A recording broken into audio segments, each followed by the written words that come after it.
এখন আমাদের প্রশ্ন হলো সৃষ্টির রহস্য সম্বন্ধে কিছু আলোচনা করতে হবে। যদি এই আলোচনা করতে গিয়ে অনেকেই হয়তো মাথা চুলকাবে, কী কথা হচ্ছে, ভাল লাগছে না, কিন্তু একটু ঠান্ডা মাথায় শুনতে হবে। সৃষ্টির তত্ত্ব সবসময় জানবেন এবং লক্ষ্য করবেন, যখনই শ্রীমদ্ ভাগবতী মহাপুরাণের কোনো জায়গায় আলোচনা হবে তখনই দেখবেন দ্বিতীয় স্কন্ধকে তারা লাফ মেরে বেশিরভাগ চলে যান। কারণ বলে দ্বিতীয় স্কন্ধটা অত্যন্ত কঠিন, এত গভীর রহস্য আছে, দ্বিতীয় স্কন্ধ আলোচনা করা অসম্ভব হয়ে পড়ে। কিন্তু দ্বিতীয় স্কন্ধটা ওই জন্য বৃন্দাবনে আমাদের রসিকতা করে বলেন এখানকার সব বক্তা হলো অদ্বিতীয় বক্তা। বলে কেন? বলে দ্বিতীয় স্কন্ধকে বাদ দিয়ে বলে ওই যে অদ্বিতীয় বক্তা, দ্বিতীয় স্কন্ধকে কেটে দেন, কারণ ওটা বড় কঠিন, মাথা চুলকাতে হয়। তা আমি এখানে অত্যন্ত সহজভাবে, আমার যোগ্যতা নাই, তথাপি অত্যন্ত সহজভাবে আপনাদের কাছে কিছু আলোচনা করব। খুব ঠান্ডা মাথায় যদি বিচার করেন কিছু বুঝতে পারবেন। গোটা তাম সৃষ্টির একটু রহস্যের ইঙ্গিত দেব। আর তৃতীয় স্কন্ধে যখন যাবেন তখন সেখানে আবার গভীর সৃষ্টির রহস্য আছে। তো আমরা সৃষ্টির রহস্য নিয়েই বেশি আলোচনা করলে তাহলে মাথাও খারাপ হবে। তাই এখানেই একটু বুঝুন। তৃতীয় স্কন্ধে আমি অল্প আলোচনা করব, যেখানে বলা হচ্ছে, এক্ষুনি বলা হলো একটু আগেই, কিছুক্ষণ আগে, যত দ্রব্য, কর্ম, কাল, স্বভাব, জীব, এগুলো সব তত্ত্ব, এগুলো গম্ভীর তত্ত্ব। এগুলো অনুভব করা খুব মুশকিল হয়ে যায়। কাল, কর্ম, গুণাধীন, দেহ অয়ম পঞ্চভৌতিক ইত্যাদি শ্লোক আমি আলোচনা করেছিলাম। এই অদক্ষ যে ভগবান কি করে সৃষ্টি করেন, বলে যখন কোনো কিছু থাকে না, যখন সৃষ্টি বলে কোনো কিছু নেই, যখন সৃষ্টি বলে কোনো কিছু নেই, তখন কে কাকে অবলোকন করবে? ভগবান একা। সেই সমস্ত সৃষ্টি সমবরুদ্ধ সমস্ত আমি দশম স্কন্ধের 87 নম্বর শ্লোক থেকে বলেছিলাম, জয় জয় যা জয়াম জিত দোষ গিবিত গুণা তমসি যদাত্মনা সমবরুদ্ধ সমস্ত ভগ ইত্যাদি শ্লোকের আলোচনা। ভগবান যখন সমস্ত কিছু সৃষ্টিকে অবরুদ্ধ করে যখন চুপচাপ থাকেন, তখন টাইম, যেটা সময় বলেন, সেটাও থাকে না। আবার যখন মহাবিষ্ণু যখন নিঃশ্বাস প্রশ্বাস বলেছিলাম, নিঃশ্বাস ত্যাগ করেন, তার সঙ্গে সঙ্গে সমস্ত ব্রহ্মাণ্ডের উৎপত্তি হয়। এটা ব্রহ্মসংহিতা থেকে আমি কিছু তুলে ধরেছিলাম আপনাকে, মনে আছে? যস্যৈক নিঃশেষিত কাল মথাবলম্ব জীবন্তি লোভ মিলজা জগদন্দনাথা বিষ্ণুর মহান ঈশ্বর কলা বিশেষ গোবিন্দমাদি পুরুষম তমহম ভজামি। তাহলে এখানে বলছেন যে ভগবানের থেকে, নিঃশ্বাসের থেকে সমস্ত জগৎ অনন্ত ব্রহ্মাণ্ড প্রকাশিত হয়ে পড়ে। এক অহম বহুশ্যাম উপনিষদে বলছেন শ্বেতস্বরে, আমি এক আছি, বহু হইব। তখন ভগবান নিজেকে এরমভাবে ব্যক্ত করবে।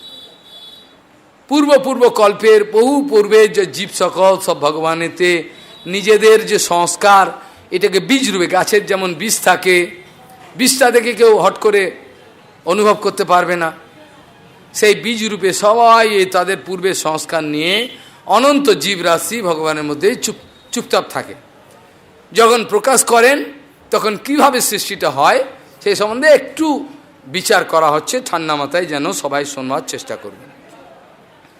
বলছেন ভগবান মায়াকে যিনি বসে রেখেছেন, তাই তো? তা নাহলে তো প্রথম এই শ্লোকটা বললাম, জয় জয় জয় ইয়াময়িত দোষ। প্রভু তোমার মায়া অজা, একে সরিয়ে দাও শিগগিরই। কেন? এ সামনে থাকার জন্য আমরা তোমার তত্ত্বকে উপলব্ধি করতে পারছি না। কেন জীবগণ এত বড় সত্য কথাকে অনুভব করতে পারছেন না? কি কারণ থাকতে পারে? যেটা সম্বন্ধে আমি বলেছিলাম, কি বলেছিলাম? না আদত্তে কস্যচিৎ পাপম ন চৈব সুকৃতিম বিভুম অজ্ঞানেন আবৃতম জ্ঞানম তেন মুহ্যন্তি জন্তব। কেন মুহ্যন্তি জন্তব? এইসব জীবগণ কেন মোহিত হন? বলছে তার একটাই কারণ, বিভু কখনো পাপ পুণ্য ইত্যাদি এসব নিয়ে মাথা ঘামান না। তার এসব নিয়ে মাথা ঘামানো হয়। তোমরা নিজের কর্মফলে ভোগ কর, আমি তো তোমাদের বলি নাই। তোমরা মায়াতে আকৃষ্ট হয়েছ, মায়াকে ভোগ করার জন্য জড়িয়ে ধরেছ। আমি তো তোমাদের বলি না, চৈতন্য চরিতামৃতে থেকে এইসব কথা আমি উত্থাপন, দু একটা কথা উত্থাপন না করলে হবে না। ন আদত্তে কস্যচিৎ পাপম ন চৈব সুকৃতিম বিভূম অজ্ঞানে ন আবৃতম জ্ঞানম তেন মুহ্যন্তি যন্তভা। কেন মুহ্যন্তি যন্তভা? বলে অজ্ঞানে ন আবৃতম জ্ঞানম। অজ্ঞান তমের নাম কহিয়ে কৈত্যব, ধর্ম অর্থ কাম মোক্ষ আদি এই সব, তার মধ্যে মোক্ষ বাঞ্ছা কৈত্যব প্রধান, যাহা হইতে কৃষ্ণ ভক্তি হয় অন্তর্ধ্যান। এগুলোকে বিচার করলে বোঝা যাবে, সব বেরোবে। অল্প কিছু কথা আলোচনা করব আমি। তার আগে বলতে চাই, ভগবান বলছেন যে রে যারা আমাকে অনন্য চিন্তয়ন্ত যে জনামাং উপাসতে তেসাম নিত্যাভিযুক্তানাম যোগক্ষেম ভামি আহম। সকালে এসব কিছু প্রাতকালীন অধিবেশনে আলোচনা করা হয়েছিল। ভগবান যোগক্ষেম গ্রহণ করেন, কিন্তু কাদের চা, কাদের যোগক্ষেম? আপনারা বলবেন আমাদের তো কই করে না। তোমাদের করবে, ভগবান কি ঠেকা নিয়েছে নাকি? একটা কন্ট্রাক্টর নাকি ভগবান তোমাদের ঠেকা নিয়েছে? তোমাদের তো গ্রহণ করবে না কেন? তার পুরো কথাটাই তো বলে রেখি, যদিও ব্যতিরিকভাবে তিনিই করছেন, এই পুরো সৃষ্টি অন্যায় ব্যতে ভগবানই করছেন। তিনি ব্রহ্মা বিষ্ণু মহেশ্বর রূপে তিনি জগৎকে কাজেই তিনিই করছেন, কিন্তু যেটা ভক্তের জন্য ডাইরেক্ট তিনি করতে বাধ্য হন, অপরের জন্য তো করতে পারবেন না। তারা নিজের কর্মফলে ভোগ করে, কিন্তু ভক্তের তো কোনো কর্মফল থাকতে পারে না। ভক্তের কোনো কর্মফল থাকে না। বৈষ্ণব, পরম বৈষ্ণব যারা, তাদের কোনো কর্মফল থাকে না, তারা কর্মফলের বাইরে চলে যায়। ন জন্মকর্ম বন্ধনম বৈষ্ণবানঞ্চ বিদ্যাতে। বৈষ্ণবগণের, পরম বৈষ্ণবগণ যারা, তারা তাদেরকে জন্মকর্মের বন্ধন কোনো পীড়া দিতে পারে না। তাহলে এখানে আমরা দুটো শ্লোকের আলোচনা করব। এক হচ্ছে অজ্ঞানেন আবৃতম জ্ঞানম তেন মুহ্যন্তি, আর কাদের যোগক্ষেম ভগবান গ্রহণ করেন সেটা সামনে ভগবান নিজেই বললেন। ভগবান নিজেই বলছেন যে যোগক্ষেম আমি কার গ্রহণ করি, মানে অনন্য চিন্তয়ন্ত যে জনা মাম উপাসতে, যারা অনন্য চিন্তা আমাকে অনন্যভাবে আমাকেই চিন্তা করে, যেটা সকালে আলোচনা প্রসঙ্গে বলেছিলাম, অকাম সর্বকাম বা মোক্ষ কাম উদারধি তীব্রেন ভক্তি যোগেন যজেত পুরুষম পরম। তো অকাম সর্বকাম বা মোক্ষ কাম উদারধি তীব্রেন ভক্তি যোগেন যজেত পুরুষম পরম। তাহলে এইগুলো সব শ্লোকগুলোকে যদি মেলান, ট্যালি করেন, এর মধ্যে কি উত্তর বেরোবে? প্রথম কথা হলো ভগবান বলছেন যে অন্য কোনো চিন্তাই করে না, কেবল আমার চিন্তায় ডুবে রয়েছে। অনন্য চিন্তয়ন্ত যে জনা মাং উপাসতে পরিযুপাসতে তেসাম নিত্যাভিযুক্তানাম, যারা অনন্ত সবসময় আমার সঙ্গে যুক্ত হয়ে রয়েছেন, তাদের তেসাম নিত্যাভিযুক্তানাম যোগক্ষেম বহামি অহম। তাদের যোগ এবং ক্ষেম, যেগুলো প্রাপ্তির জন্য মানুষ চেষ্টা করে সেটাকে পাইয়ে দেওয়া, আর সেগুলোকে রক্ষা করে অন্তিমে তাকে আমার চরণ প্রাপ্তি করিয়ে দেওয়া, এটি উদ্দেশ্য। ভগবানের একটা দায়িত্ব, অন্য কোনো দেবতা এইসব দায়িত্বগুলো গ্রহণ করেন না। অন্য কোনো দেবতাগণ এইসব দায়িত্বগুলো গ্রহণ করেন না। ওই জন্য অন্য কোনো দেবতাগণের আরাধনা করলে আপনাদের সেরকম একটা সুবিধা হবে না। কেন তারা কোনো ব্যক্তিকে বলবেন তুমি সুন্দরী স্ত্রী চেয়েছো, আমি দিয়ে দিয়েছি, তারপর সেটা নিয়ে তোমার কি কেলেঙ্কারি ঘটলো এ তো আমাকে জিজ্ঞাসা করবে না। আমাকে কি বলেছিল? তুমি ধন দৌলত চেয়েছো, আমি দিয়ে দিয়েছি। ধনম দেহি জনম দেহি যশো দেহি মাতরম। আহা, কত ভালো লাগছে, মায়ের পায়ে তেল মাখাচ্ছে, যশ দাও, এই দাও, ওই দাও। আরে মূর্খ, এটা তোর বন্ধনের কারণ হলো তো, নিজেই বুঝতে পারলো না। ধনম দেহি জনম দেহি যশো দেহি মাতরম। আহা, মা এই জন্যই তো বসে রয়েছে তোর গোলামি করার জন্য, সব চেয়ে যাচ্ছে দাও দাও দাও দাও দাও। কোনো সময় তো মুখে বেরো না নাও নাও নাও। এটা একমাত্র বৈষ্ণবের বেরো, সাধুর বেরো। কোনোদিন মুখে বেরোয় না নাও নাও, খালি দাও দাও দাও। এই কি বিকিরি? আমাদের বৃন্দাবনে আমরা ব্যাখ্যা করি, অনন্তকালের এই যে ল্যাংটোপনা, উলঙ্গ ভাব, যত দেয় তৃষ্ণা বেতন, আরও দাও আরও দাও আরও দাও। কোন সময় তৃপ্তি হবে মানুষের দেখাতে পারে? কোনো ব্যক্তি বলতে পারে এটা পেলে আমি তৃপ্ত হব? হয়েছে কোনো মানুষ আজ পর্যন্ত? কোনো মানুষ হয়েছে কি কামের বস্তুগুলো দিয়ে দেবো, তারপর সন্তুষ্ট হতে পারবে? আর একটা চাহিদা বেড়ে যাবে। যে কোনো বস্তুর চাহিদা দেবে, এটা পাওয়ার পর আর একটা চাহিদা, যেটাকে বলে আমরা শাস্ত্রীয় ভাষায় বলে গীতার সংসার। গীতার সংসার, গুরুদেব শিষ্যকে বলছে গীতাটাকে পড়বি রোজ, যা গীতা এখন নিয়ে পড়ে। গীতাটাকে ইঁদুর কেটে দেয়, বলে দেখ এই বেকার ব্যাপার, ইঁদুর কেটে দেয়, এখন কি করে? বলে বেড়াল নিয়ে আসে একটা, ভালো হবে। বেড়াল এলে এবার ইঁদুরটাকে তাড়াবে। বেড়াল এলে বলে বেড়ালটা খাবে কি? বেড়ালটা আমার এখানে কাজ করবে আর বাইরে গিয়ে খেয়ে আসবে, এর জন্য একটা গরু দরকার, দুধ কোথা থেকে পাবো? এইভাবে গরু চলে এলো, গরু পালন করতে গিয়ে ভজনের অসুবিধে, আবার অন্য অন্য লোক রাখার দরকার, এইবারে গীতা আর টু সংসার হয়ে গেল। যা, গুরুদেব এসে বললে আমি তোমাকে গীতা পাঠ করতে বলেছি, তা বলে তো গীতা একটা বিরাট সংসার করে ফেলেছো তুমি তো মরলে, সংসারই হয়ে গেলে। ওই কী করবো গুরুদেব, গীতার জন্যই এটা হলো। বাহ, ভালোই গীতা তুমি বুঝেছো। এইভাবে লোকে গীতার সংসার তো এখানে বলছে। আর যোখের জগতের লোকে ভালো ছিল, একা ছিল, সে কোথা থেকে বললো না ওকেই আমার চাই, বিয়ে করতেই হবে। বাপ বললো আমি তোকে ত্যাগ করবো, তোমাকে ত্যাগ করে দেবো, আমার দরকার নেই। যার সঙ্গে মজে মন কিবা হাঁড়ি কিবা ডোম, ওকেই আমার চাই। নে তাহলে ওকেই চাই। নিয়ে আবার 6 মাসের মধ্যে লাতালাতি এবং ডিভোর্স হয়ে গেল। যা, কি হলো রে? বললে আর চাই না। কেন রে? 6 মাস আগে যে বললি মরবো আমি, আত্মহত্যা করো না করলে। এই হচ্ছে আপনাদের চাওয়া পাওয়া, সংসারের লোকেদের এই হচ্ছে চাওয়া পাওয়া। কিরকম বলে, কবি রবীন্দ্রনাথের ভাষায় সেটাকে বলতে গেলে কিরকম বলতে হয়? বলছে যাহা চাই তাহা ভুল করে চাই, যাহা পাই তাহা চাই না। কেমন চাওয়া? চাইবার আগে চিন্তা করলে না কেন? যাহা চাই তাহা ভুল করে চাই, আর যা পাই তা চাই না, এ আবার কেমন কথা? বুদ্ধিমান ব্যক্তি চাওয়ার আগেই চিন্তা করবে যে ওর পরিণামটা কী হবে, পেয়ে কি করব। কোনো বস্তুর ইউটিলিটি না জানলে সেই বস্তুটা নিয়েই বা কী করবে? একটা শিশু বাচ্চা 2 বছরের, তাকে একটা সোনার দানা এই গয়নাগাটি সব তার হাতে দিয়ে, বলে এটা আবার একটা কি? হ্যাঁ, একটা বাঁদরের হাতে যদি মুক্তের মালা দেয়, সীতাদেবী বললেন এই মালাটা তুই নে, হনুমানকে গলায় পড়ি দে। হনুমান এটাকে নিয়ে দাঁত দিয়ে ছিঁড়ছে, বলে কী রে, তোকে এত বড় দামি একটা মুক্তের মালা দিলাম, এই সুদূর্লভ এত দামি মুক্তের মালা, তুই এটা দাঁত দিয়ে ছিঁড়লি? বললাম মা আমি কি করব, এটাকে ছিঁড়ে ছিঁড়ে দেখছি এর ভেতরে রাম আছে কিনা। বলে রাম নেই, আমি কি করব? এটা হনুমানজি মহারাজ বলেছিলেন। আর সাধারণ বাঁদরগুলো যে বাজারে আছে সেগুলো কি হবে? মুক্তার মালা দিলে দাঁত দিয়ে ছিঁড়বে। হনুমানজির ব্যাপারটা জ্ঞানী নাম বরিষ্ঠম, হনুমানজির ওপর জ্ঞানী কেউ নেই। কথার কথা আমি এর উদাহরণ দিলাম রামায়ণ থেকে। তাহলে একটা বাঁদরের গলায় মুক্তার মালা, এই কথাটা একটা আমাদের প্রচলিত, দিলেই ছিঁড়বে। কিন্তু 1 ছড়া কলা দিয়ে দাও, 5 থেকে 5 আনা দাম, ও আরামে খাবে, ছিঁড়েছে বলে একটা ভালো জিনিস পেয়েছি, ভালো জিনিস পেয়ে গেছে, খাওয়ার জিনিস। এই জন্য আমাদের ত্রিবিক্রম মহারাজ বলে একজন ছিল, সেই চৈতন্যগণ, আমাদের প্রভুপাদের গণ, আমার গুরুপাদ পদ্মের সঙ্গেও থাকতেন তিনি একসঙ্গে। তিনি অত্যন্ত কঠোর ব্যক্তি, কড়া ব্যক্তি ছিলেন। তাকে দণ্ডবোধ করলে তিনি বুঝতে পারতেন কে কপট, এত নিষ্ঠা বা ভজন। আমাকে কেন জানি না খুব ভালোবাসতেন এবং প্রচুর আশীর্বাদ করতেন, অনেক কথা, সেসব কথা আর কে কাজ নেই। তিনি অত্যন্ত আমাদেরকে হাসির উদ্রেক করিয়ে একটা কথা বলতেন।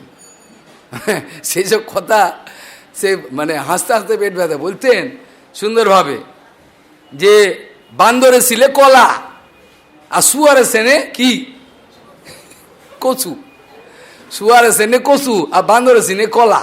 বাঙাল ভাষায় বলতে, ঢাকার লোক পরিষ্কার জানিয়ে দিতেন। কি করবা? হ্যাঁ, বান্দরে সিনে কলা, শুয়ারে সিনে কচু, আর তুমিও কচু চিনছ, আর কি চিনছ? এই নিয়ে লাভ পূজা প্রতিষ্ঠা আর মারামারি, এই নিয়ে থাকো। এইটাই হলো সাধুগিরি। যে যত বড় আসনে বসতে পারবে, হনুমান হতে পারবে, সে তত বড় সাধু।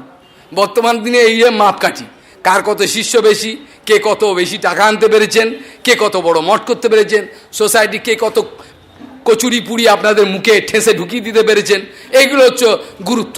আপনারাও যেরকম মূর্খ, আপনাদের সেরকম লোকে মেলে, কিছু করার নেই। এই ত্রিবিক্রম মহারাজের কথা এটা মনে পড়ে আর আমি হাসি একা একা। হ্যাঁ, ঠিকই বলেছেন, বান্দরে সিনে কচু আর শুয়ারে বান্দরে সিনে কলা। ঠিকই বলেছেন, অন্য কিছু বোঝে না। এসব কি বুঝবে তারা, ছিঁড়বে। কোনো কিছু তত্ত্বজ্ঞান আলোচনার কোনো প্রয়োজন নেই তাদের, কেবল এইসব দাঙ্গা হাঙ্গামা মারামারি। তাহলে আমরা আলোচনা প্রসঙ্গে এখানে দেখলাম যে সৃষ্টির আলোচনা প্রসঙ্গে প্রথমে মায়ার অধীশ্বর ভগবান বিবিধ রূপ ধারণ করতে ইচ্ছা করলেন, যেটা উপনিষদ থেকে আমি বললাম এক্ষুনি, এক অহম বহুসাম, আমি এক আছি বহু হইব। এই সময় যখন ভগবান একা বিদ্যমান ছিলেন, এমনকি ভগবান যে শক্তির প্রকাশ করে, ভগবানের শক্তির প্রকাশ না হলে শক্তির সঙ্গে খেলবে কে? খেলাটা কার সঙ্গে করেন? ভগবান, ভগবান শক্তিকে প্রকাশ করেন, তার সঙ্গে খেলেন। আর শক্তি যদি প্রকাশ না, কার সঙ্গে খেলবেন? ওই জন্য তো এখানে সম বা রুদ্ধ সমস্ত ভগ, সমস্ত শক্তিকে নিজের মধ্যে অবরুদ্ধ করে রেখে তিনি কি করতেন? শয়ন করে রয়েছেন। তাহলে আমরা দেখছি এই যে শয়ন করে রয়েছেন, এই সময়তে শক্তির প্রকাশ নাই। আর যখন শক্তির প্রকাশ নাই, তখন শক্তির সঙ্গে খেলবার কোনো প্রশ্নই আসে না, অর্থাৎ ভগবানের লীলা আমরা পাচ্ছি না। নিত্য জগতে ভগবান বৃন্দাবনে তো করছেন, কিন্তু এই যে মহাবিষ্ণু যেটাকে জগৎ, তার আগে চুপচাপ বসে রয়েছেন, চুপচাপ শয়ন করে রয়েছেন। কোনো কিছু শক্তি প্রকাশ হলে তার সঙ্গে খেলা হয়। শক্তির সঙ্গে ভগবানের বিলাসটাই হচ্ছে লীলা। এখন শক্তি যখন প্রকাশ হলো না, তখন স্বাভাবিকভাবেই বলতে নেই, বলবার দরকার পড়ে না, সময় বলে কোনো কিছু ছিল না। যখন সময় বলেও কোনো কিছু ছিল, কথাটা আমার অনুভব করতে পারছে কিনা লোকে, বলছেন সময় বলে কোনো কিছু ছিল না। যে সময় করার কথা আমি বলছি, যেটাকে আপনার টাইম বলেন, গোনেন, সে সময়টাও ছিল না। মহাকাল যেটাকে বলে, মহাকাল নিত্য, কিন্তু এটাও প্রকাশ পায় ভগবানের ইচ্ছায়। এখন সে অবস্থায় ভগবান রয়েছেন। তারপরে ভগবানের ইচ্ছা হলো এক অহম বহুস্বাম। তখন তিনি কী করলেন? মায়ার অধীশ্বর সেই ভগবান বিবিধ রূপ ধারণ করতে ইচ্ছা করে আত্মমায়া দ্বারা যথাক্রমে প্রাপ্ত কাল, অদৃষ্ট প্রকৃতি আশ্রয় করিয়েছিলেন। অদৃষ্ট কাল এবং প্রকৃতি এদের আশ্রয় করে আস্তে আস্তে এক্সপ্যানশন করছেন, বাড়াচ্ছেন। ভগবান যখন কালেতে অধিষ্ঠিত হলেন, ভগবান যতক্ষণ কালেতে অধিষ্ঠিত না হন, কালের কোনো বিক্রম দেখা যায় না। বিক্রম মানে প্রতাপ, কালের দেখা যায় না। ভগবান কালেতে অধিষ্ঠিত হলে কাল থেকে গুণের বিভাগ হলো, শতরজ তমগুণ। একথা কান খুলে আপনাদের শুনে রাখতে হবে যে শতরজ এবং তমগুণের প্রভাবে এই জগতে সমস্ত ক্রিয়াকর্ম চলছে। কারোর অবিশ্বাস আছে নাকি? কার অবিশ্বাস আছে? ভগবান গীতাতে পরিষ্কার জানিয়ে দিয়েছেন। কি জানিয়েছেন? কি জানিয়েছেন? এ কথা আমি আগেও আলোচনা করেছি অনেকবার। প্রকৃতি ক্রিয়া মানেনি গুণ ও কর্মের অবস্থা। প্রকৃতি ক্রিয়া মানেনি, প্রকৃতি তোমাকে কর্মে নিয়োগ করে রেখেছে। যেমন একটা কলুর বলদ, কলু কী করে? বলদটাকে বেঁধে দিয়ে নাক ধরে টানতে থাকে, চলতে থাকে, সে তে ঘুরতেই আছে, তার কোনো কাজ নেই। সেরকম প্রত্যেকটা জীবকে ভগবানের মায়া এরকম নাকে রশ্মি দিয়ে ঘোরাচ্ছে, যেটাকে গীতাতে পরিষ্কার বলে দিয়েছেন, প্রকৃতি ক্রিয়া মানানি গুণ ও কর্মের অবসা। গুণ এবং কর্মের বশেতে প্রকৃতির যে শতরজতম গুণ, এর দ্বারা পরিচালিত হয়ে মানুষগণ বিভিন্ন ক্রিয়াকর্মে ব্যস্ত রয়েছে। এটা এই জগতে যারা সিদ্ধ মহাত্মা, তারা কিন্তু এই অবস্থায় নেই, তারা প্রকৃতির প্রভাবের বাইরে। কিভাবে হয় বলছেন, বাড়িতে হঠাৎ ঘরেতে দেখা গেল, শান্ত ঘরেতে হঠাৎ লড়াই লেগে গেল। কি করে? বলছেন ভেতরে হঠাৎ কালকে কি ঘটনা ঘটেছিল সে কেন্দ্র করে এই শাশুড়িকে, এই বৌমা একটা হট করে মুখ দিয়ে একটা শব্দ বলে ফেললো। বলার সঙ্গে সঙ্গে শাশুড়ি গেল খেপে, গিয়ে বিরাট উত্তর দিতে আরম্ভ করলো। তার পেছনে বেরিয়ে গেল তার ছেলে। এইভাবে তুমুল লড়াই শুরু হয়ে গেল। এর পেছনে যদি অনুসন্ধান করা যায় কারণ, তাহলে দেখবে এর পেছনে কি কি গুণ ক্রিয়া করছিল। বলছে তমগুণ এবং রজগুণ। হঠাৎ তমগুণের বিকার হলো, তার মুখ দিয়ে একটা বাজে শব্দ বেরোলো, সেই শব্দের প্রভাবটা তার কানে গেল, সেটা শুনে তারও রজগুণের উদ্যোগ হলো, লেগে গেল লড়াই, ধুম ধাম, ব্যাস। এ পুড়িয়ে দিচ্ছে, ও মেরে দিচ্ছে, এ কেটে দিচ্ছে, একে তাড়িয়ে দিচ্ছে। কি হচ্ছে এগুলো? প্রকৃতির ক্রিয়া মানেন। প্রকৃতি তোমাকে নাচাচ্ছে কিরকম, যেমন আমি পুতুল খেলার কথা বলেছিলাম, ছোটবেলায় যারা বৃদ্ধ মানুষ আছেন তারা জানেন, গ্রামেতে পুতুল খেলা হতো, পুতুলগুলোকে পেছন দিয়ে কে নাড়াচ্ছে কেউ জানে না, এ কালো সুতো বা চুল দিয়ে এরম নাচাচ্ছে, এই পুতুলগুলো মারামারি করছে, কথা বলছে, আবার এই সব ব্যাপারগুলো হচ্ছে। তাহলে প্রকৃতির ক্রিয়া মানানি এটা ঠিক এরকম। প্রকৃতি দেবী বিভিন্ন মানুষের সংস্কার অনুযায়ী তাদের শতরজ গুণের প্রভাব অনুসারে তাদেরকে পরিচালনা করছে। সুতো ধরে যেরকম নাচায় ওরা নাচছে, সবসময় নাচছে। এইভাবে চৈতন্য চরিতামৃতের বিচার যদি করা যায়, সেখানে গভীরভাবে অনেক তত্ত্ব আমরা অনুভব করতে পারব। পিশাচি পাইলে যথা মতিচ্ছন্ন হয়, মায়াবদ্ধ জীবের হয় সেই ভাব উদয়। কথাটা কত বড় সত্য কথা, কেউ কেউ অস্বীকার করতে পারবে? কোনো একটা মানুষকে, সুস্থ মানুষকে যখনই পিশাচি প্রাপ্ত হচ্ছে, তখন সে কি করবে? ওই পিশাচিটা তার ভেতরে ঢুকেছে, পিশাচি প্রাপ্ত হলে কি করবে? পিশাচি নিজের ক্রিয়াকর্ম করবে। এবং জেনে রাখবেন, এই প্রেতাত্মা সেই সব ব্যক্তিদেরকে আক্রমণ করে যাদের গ্রহটা অত্যন্ত হালকা, যাদের ভক্তি শৌচাচার নেই। ভালো করে খেয়াল করবেন, যাদের শৌচাচার নাই, যারা লঘু সংখ্যা গুরু সঙ্গে ধোই না, কাপড় চোপড় কিছু না, রাস্তা আদি কোনো নিয়ম মানে না, যা খুশি করে, শৌচাচার যাদের নাই, আচরণ কিছু নাই, এবং যারা গ্রহ যাদের খুব হালকা, যাদের ভক্তি বলে কিছু নাই, জগতিক ব্যাপারে যত আচার বিচার কম থাকবে, যত গ্রহ হালকা থাকবে, তত তাকে বেশি ধরবে। কেন? প্রেতাত্মা যখনই কারোর ভেতরে ঢোকেন, ঢোকার আগে সবসময় আগে চিন্তা করবে ওর যে কনসিয়াসনেসের ডিগ্রিটা আছে ওটাকে আমি ওভারল্যাপ করতে পারবো কি না। বোঝা গেল কি বললাম? ওর যে কনসিয়াসনেসটা ভেতরে আছে, যতটুকু চেতনা আছে, ওটাকে আমার পক্ষে তাড়াতাড়ি চাপা দেওয়া সম্ভব হবে কিনা। তাহলে তো আমার নিজের বিক্রম, আমার নিজের যে ইনফ্লুয়েন্স, সেটা প্রভাব করতে পারবো না। যে ব্যক্তি শাস্ত্র আদি আলোচনা করেন, যিনি গুরুচরণ আশ্রয় করেছেন, যিনি মন্দিরে যান, স্বাভাবিকই তার কনসিয়াসনেসের ডিগ্রি বেশি, তাকে প্রেতাত্মা ধরতে পারবেই না। কী করে ধরবে? প্রেতাত্মা ধরে তো এইভাবে, আগে ভেতরে ঢুকে পড়বে বায়ু রূপে, তোমার চেতনাটাকে কভার আপ করে দেবে, তোমার চেতনাটাকে ঢাকা দিয়ে দেবে। চেতনাটাকে ঢাকা দিয়ে এবার নিজের দুম দাঁড়াক্কা আরম্ভ করলো। পিশাচি পাইলে হয়তো মতিচ্ছন্ন হয়। হ্যাঁ, দক্ষিণ ভারতে মাদুরাইয়ের কন্যা একমাত্র কন্যা ল্যাংটো হয়ে গাছে উঠে পড়লো। রাজা বলে, সর্বনাশ, দুদিন পরে আমার কন্যার বিয়ে, কি হলো? ভূতে ধরেছে। কাপড় চোখ করে গাছে উঠে পড়লো, সর্বনাশ করেছে। যে মন্ত্র বললে যে আরও বেশি করে তাকে একবার তেড়ে আসে, কিছুতে হলো না। লাস্টে দেখে গেল, এই কী করে তুমি যাবে? বলে, লক্ষণ দেশিক রামানুজাচার্য, তার চরণের জল এনে যাবো আমি। সবাই তো অবাক, বলে কালকে ছোঁড়া, তার জলের জল, আমরা এত বড় বড় ব্রাহ্মণ রয়েছি, সাধু রয়েছি, আমাদের জল কিছু না, তোদের জলে কিছু হবে না। এইভাবে প্রত্যক্ষ প্রমাণ, ইতিহাস। তাহলে পিশাচিকে তাড়াবার জন্য যখন সর্ষে দিয়ে এরকম ডলা মারে, এরকমভাবে বলে, আরে বাবা আমাকে ছেড়ে দে, আর পাচ্ছি না, আমায় ছেড়ে দে, চিৎকার করবে। বলে, যা এক্ষুনি, যাচ্ছি এক্ষুনি। কী করে যাবি? আমি বিশ্বাস করবো কী করে? এই সিলটাকে দাঁতে করে নিয়ে যা, না জুতোটাকে যা নিয়ে যা।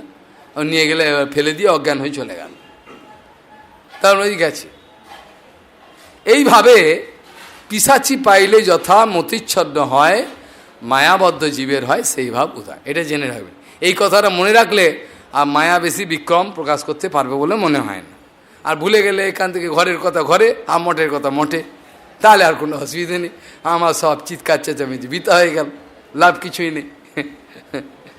যাই হোক, এখানে এখন বলছেন ভগবান যখন কালের ওপর অধিষ্ঠিত হলেন, তখন শতরজ গুণের সমতা নষ্ট হলো। খুব ভালো করে এটা মনে রাখতে হবে, যখন সৃষ্টির কোনো ক্রিয়াকর্ম দেখা যায় না, তার মানেই হলো শত রজ এবং তমগুণের ব্যালেন্সিং অবস্থা। বোঝা গেল কি বললাম?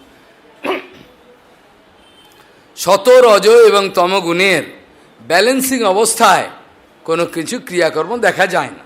শত রজ তমগুণ একবার ব্যালেন্স, অক্ষোভিত অবস্থা। কিন্তু যখনই কালের উপর অধিষ্ঠিত হলেন, তখনই এই শত রজগুণের যে ব্যালেন্সটা, এটা ক্ষোভিত হলো, ব্যালেন্সটা আপ ডাউন হয়ে গেল।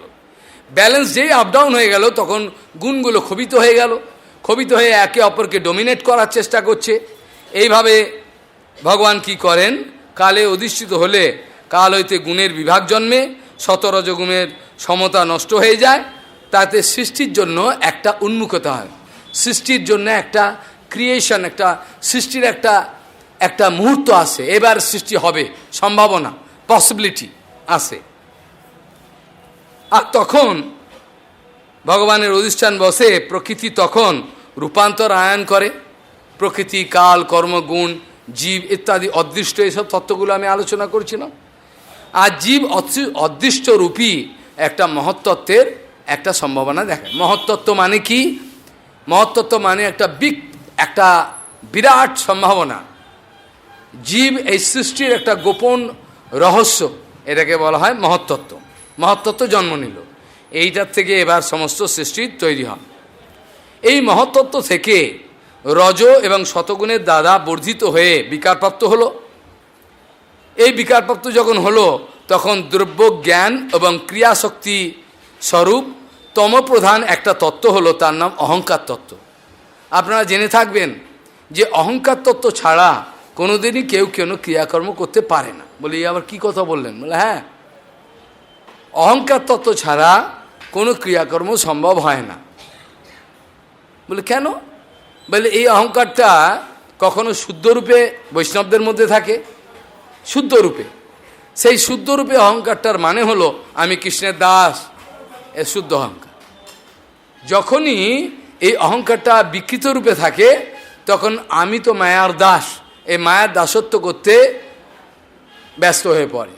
তখন মায়ার দাসত্ব করতে গিয়ে কখনো রাজা, কখনো প্রজা, কখনো ভিখিরি। এখানে চৈতন্য চরিতামৃত সুন্দরভাবে বলেছে, দণ্ডজনে রাজা যেন নদীতে চুবায়।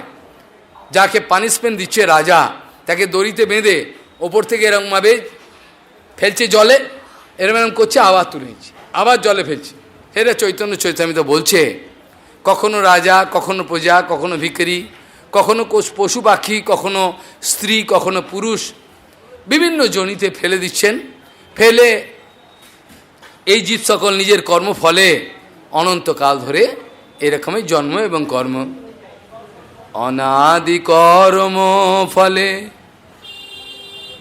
পরিহবার নব জলে, তরিবারে না দেখি উপায়।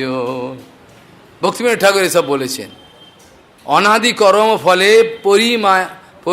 ভবার নব জলে, তরিবারে না দেখি উপায়।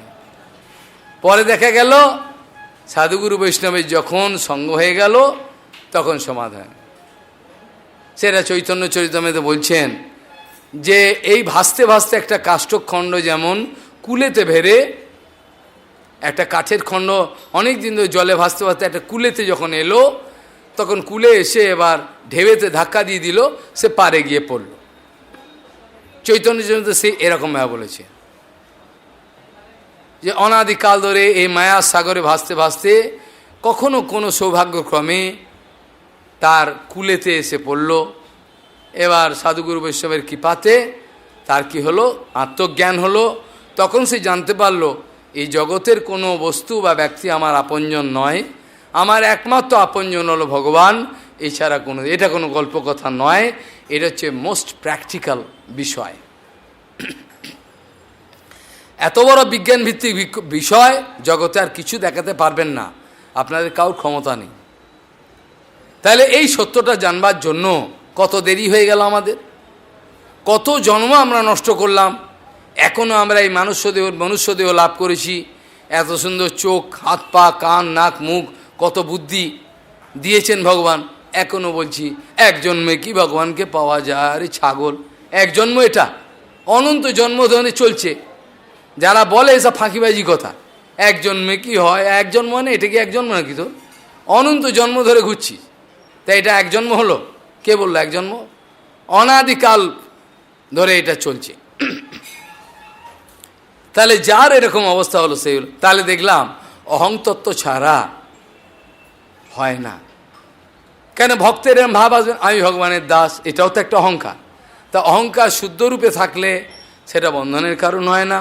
অহংকার যখন অহংকার যখন অশুদ্ধ রূপে থাকে তখন সেটা এটা আমার ছেলে, এটা আমার স্বামী, এটা আমার বাড়ি, জানেন এটা আমার বাড়ি, এইভাবে সব আমার তোমার করে খুনোখুনি হয়। তাহলে অহংতত্ত্ব যখন শুদ্ধ রূপে থাকে তখন সেটা কি, এটা ভালো। অহংতত্ত্ব না থাকলে হবেই না, ভজন করতে ইচ্ছে করবে কী করে।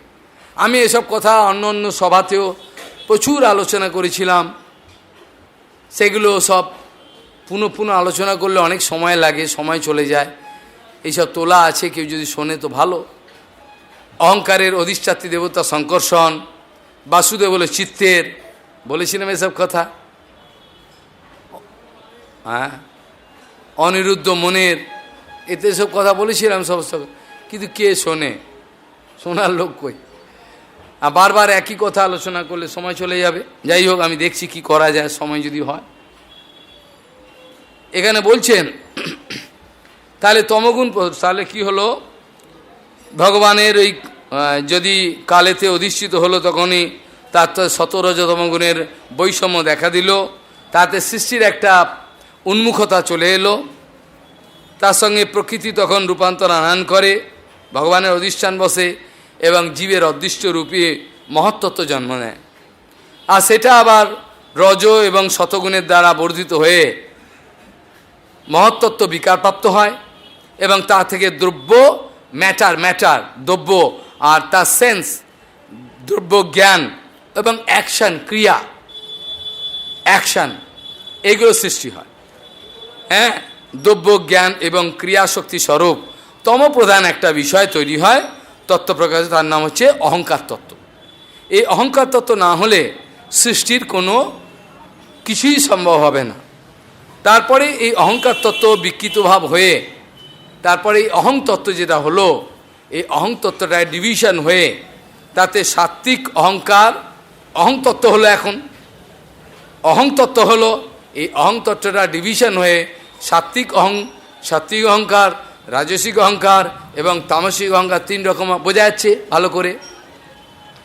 সাত্ত্বিক অহংকার থেকে দেবতাগণ হলো, সেটা আমি কদিন আগেও বলেছি। সাত্ত্বিক অহংকার থেকে কীভাবে দেবতাগণ হলো, রাজসিক অহংকার থেকে, সাত্ত্বিক অহংকার থেকে দেবতাগণ হলো, আর রাজসিক অহংকার থেকে ইন্দ্রিয়গণের জন্ম হলো, আর তামসিক অহংকার থেকে তন্মাত্র শব্দ, স্পর্শ, রূপরস, গন্ধ ইত্যাদি উৎপত্তি হল। শব্দ, স্পর্শ, রূপরস, গন্ধ, শব্দ, স্পর্শ, রূপরস, গন্ধ, এই পঞ্চ তন্মাত্র গঠিত হল। এখন এইখানে অত্যন্ত গভীর বিচার করতে হবে, অন্যদিকে মন চলে গেলে কিছুই বোঝা যাবে না। এখন যে আলোচনাগুলো হবে তার মধ্যে যদি মন অন্যদিকে চলে যায় তাহলে বিন্দুবর্ষকে বোঝা যায়, মাথা খারাপ হয়ে যাবে। সেই জন্য বলছেন এই যে অহংতত্ত্ব থেকে ভাগ হয়ে সাত্ত্বিক অহংকার থেকে দেবতাগণ, রাজসিক অহংকার থেকে কি হলো ইন্দ্রিয়গণ, এবং তামসিক, ইউর অ্যাটেনশন প্লিজ,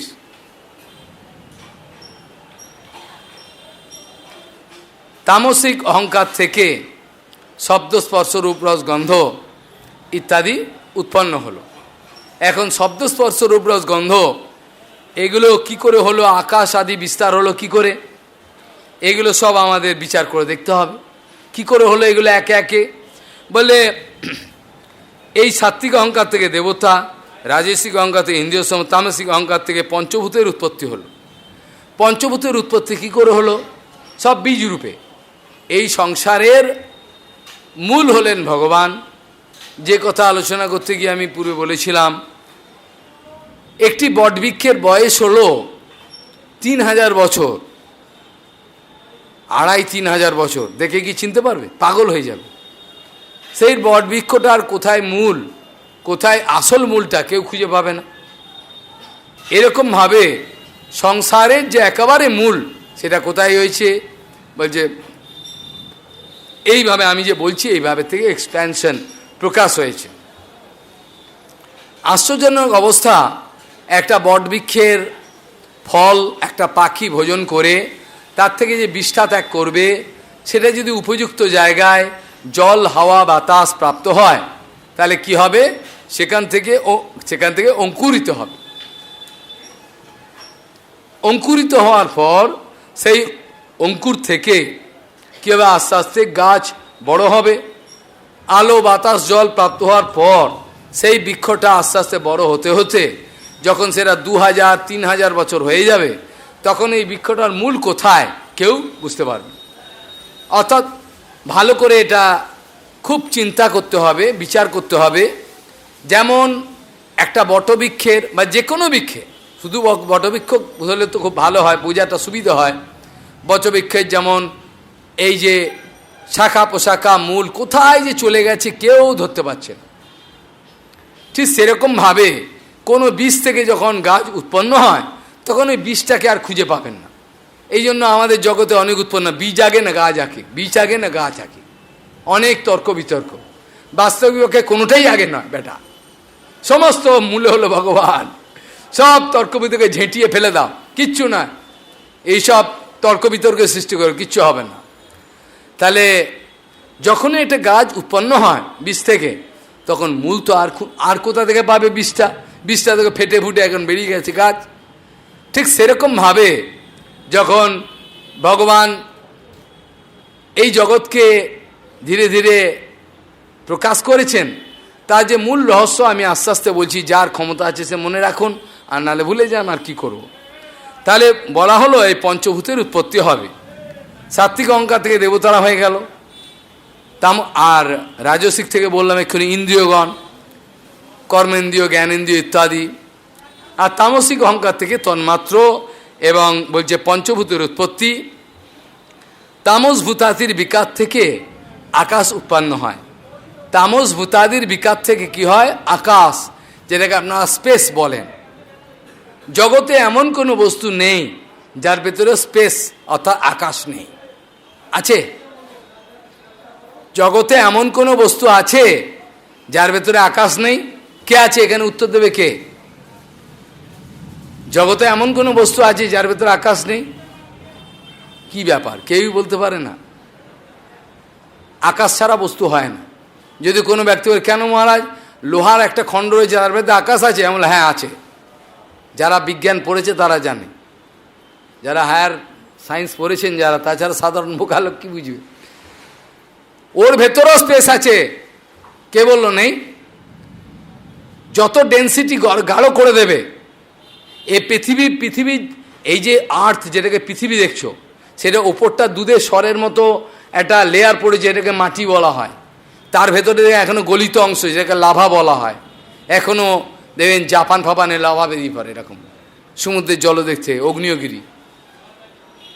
এখন যদি কোনো সায়েন্টিস্ট বলে আমি এই পৃথিবীর যে অ্যাভারেজ ডেন্সিটি, পৃথিবীর অ্যাভারেজ, কেন বিভিন্ন জায়গায় বিভিন্ন ডেন্সিটি আছে, একটা অ্যাভারেজ ডেন্সিটি যদি হয়, এখন যদি পৃথিবীর ডেন্সিটিটাকে যদি ইনফিনিটির দিকে আমি নিয়ে যাই, তাহলে কি হবে? আমি নিজেই প্রমাণ করে দেবো, এই পৃথিবীটাকে একটা বিন্দুর মধ্যে নিয়ে আসবো। টোটাল এই পৃথিবীর ভলিউমটাকে আমি একটা বিন্দুর মধ্যে আনতে পারবো। কেউ আছে এখানে শিক্ষিত লোক না বলবে আমার সঙ্গে তর্ক করে? কেউ পারবে না। তাই বলছি ভলিউম তার ডেন্সিটির সঙ্গে প্রপোর্শনে থাকে। তাহলে যদি ডেন্সিটিটাকে যদি ইনফিনিটির দিকে আমি পরিচালনা করি, পৃথিবীর ভলিউমটা আস্তে আস্তে ডেন্সিটি ডেন্সার হতে একেবারে ঘনীভূত একটা বিন্দুতে চলে আসবে। যদি ওরকম ডেন্সিটি সম্ভব হয়, যদি আপনারা কল্পনাই করতে এই ডেন্সিটি হয় নাকি, হ্যাঁ হতেও পারে, ভগবানের পক্ষে সবই সম্ভব। তা নাহলে এই সৃষ্টি হলো কোত্থেকে? যদি বলবেন মহারাজ কিছুই ছিল না, হঠাৎ সৃষ্টি করতে গেল, আমি তো তার উত্তরই দিচ্ছি। সৃষ্টিটা কীভাবে এক্সপ্যানশন হচ্ছে, এরমভাবে খুলছে।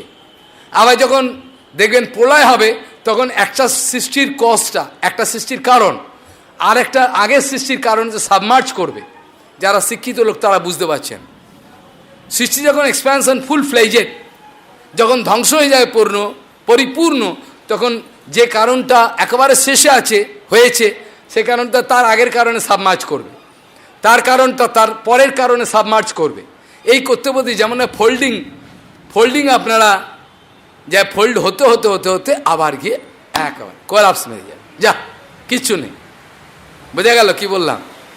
তাহলে দেখা গেল আমাদের সৃষ্টি কি করে এক্সপ্যানশন হচ্ছে, ধীরে ধীরে সৃষ্টি কি করে প্রকাশ হচ্ছে, বসুন, একটু জল খেয়ে হরিকথা শুনতে পারেন না, তার কি হরিকথা শুনবে? প্রহ্লাদ মহারাজ চারিদিকে আগুন জ্বালিয়ে দিচ্ছে, ওর মধ্যে হরিকথা শুনছে। বলে কোথায় আগুন, আমি তো বুঝতে পারছি না। তা আপনাদের আমি তো অবাক, এটি জলের ছিটা সহ্য করতে পারে না, ফুলের গায়ে মূর্ছা যায়, এরা শুনবে হরিকথা? হ্যাঁ, হরিকথা শুনবার জন্য কত কিছু করতে হয়। জড়জগতে যারা আগে পড়াশোনা করতেন এই জড় সংসারে, তারা পর্যন্ত পুকুর পেরিয়ে মাথায় করে বই নিয়ে এই এক গ্রাম থেকে কোন গ্রামে পড়তে যেতেন। এখন তো এখানে গ্রামে গ্রামে স্কুল হয়ে গেছে। আমার ছেলে ইংলিশ মিডিয়ামে পড়ে, খুব ভালো, তোমার ছেলে মানুষ হবে, ইংলিশ মিডিয়ামে পড়ে। এই হচ্ছে আমাদের অবস্থা। এখানে আমরা দেখলাম তাহলে তামসিক এই যে এ থেকে আকাশ উৎপন্ন হলো, স্পেস, আকাশ উৎপন্ন হলো। এবার এই যে আকাশ উৎপন্ন হলো, এই আকাশের রহস্যটা কি, কি করে হলো? বলে এটা বলে তমগুণ থেকে আকাশ হয়েছে। তামস ভূতাদির বিকার থেকে আকাশ উৎপন্ন হয়। আর আকাশের গুণ হলো শব্দ। আকাশের গুণ শব্দ, আকাশের গুণ হলো শব্দ।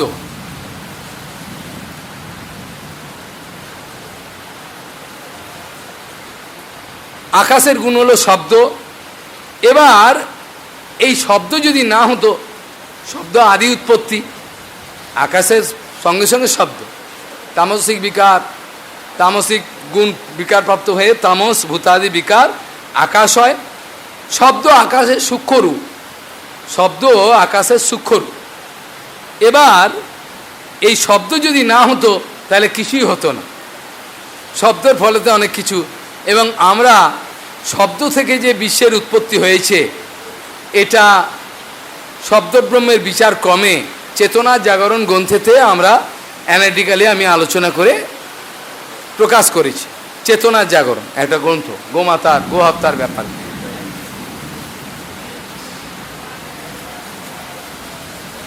তাহলে দেখা যাচ্ছে এই আকাশ যেটাকে বলছে আকাশ,